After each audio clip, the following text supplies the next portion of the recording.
Puis moi, je pense que le FLQ, c'est un symbole important qui n'a pas assez d'espace dans nos institutions scolaires. Il faut l'expliquer de fond en large. Il faut arrêter de résumer notre histoire à un coffre de char.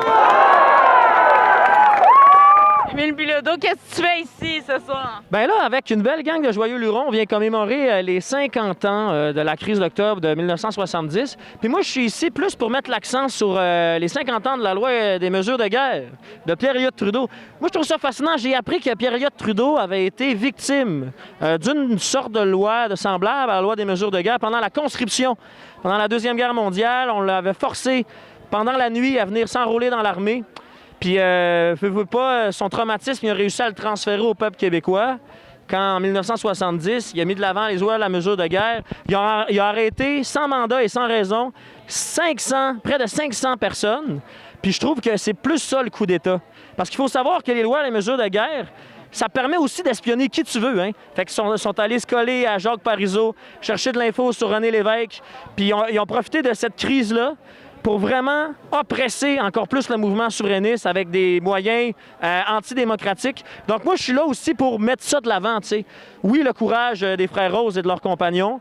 Une autre magouille fédérale subie par le peuple québécois. Oui, c'est un mouvement qu'on reconnaît beaucoup par sa violence. Il faut rappeler qu'il y a un ministre québécois, Pierre Laporte, qui a laissé sa vie. Mais il ne faut jamais oublier que le FLQ a décidé de prendre les armes, un peu comme partout dans le monde à ce moment-là, parce que le gouvernement montréalais, colonisé jusqu'à l'os, a mis de l'avant une loi qui interdisait les rassemblements et les manifestations. Alors, ce qui se passe, c'est qu'à partir du moment-là, quand nos moyens démocratiques sont fermés, sont bloqués, puis qu'on vit une oppression qu'on trouve importante à défendre, qui fait partie de nous, bien c'est sûr qu'il y a des excès. Ces excès-là ne doivent pas résumer les troubles de la colonisation. Hein. Je pense qu'on est là aussi pour rappeler que le respect du peuple québécois, c'est parti avec les patriotes, avec les gars du FLQ. La manière dont les Anglais, les anglophones, le reste du Canada percevaient les Québécois a changé à cause qu'on a des résistants qui s'inscrivent dans notre histoire. Et moi, je trouve ça très triste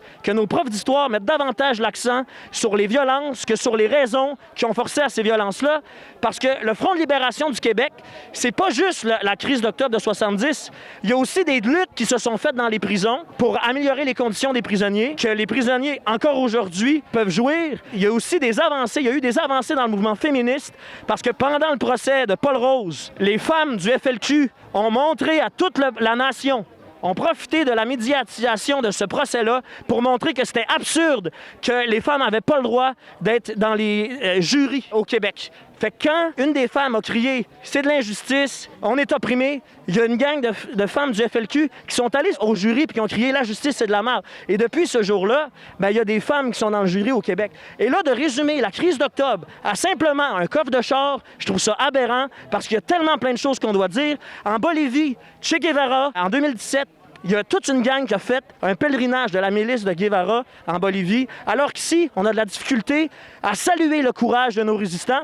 La raison pour laquelle le Québec est fort aujourd'hui, et c'est une social-démocratie qui se peut, c'est parce qu'il y a des gens qui ont donné leur vie, qui ont résisté, comme partout ailleurs à travers le monde dans les mouvements de colonisation. Je pense qu'il faut mettre l'accent davantage sur ça, parce que quand les patriotes de 39 se sont fait pendre, on n'a pas fait de gains économique, politique, social, démographique, loin de là. Mais la façon dont nos oppresseurs nous regardaient a changé. Puis ça fait aujourd'hui qu'on est là, qu'on est encore debout, puis qu'à un moment donné, pendant le 3e référendum, si tout le monde est au courant du chemin qu'on a fait, bien les gens vont être tentés de voter oui.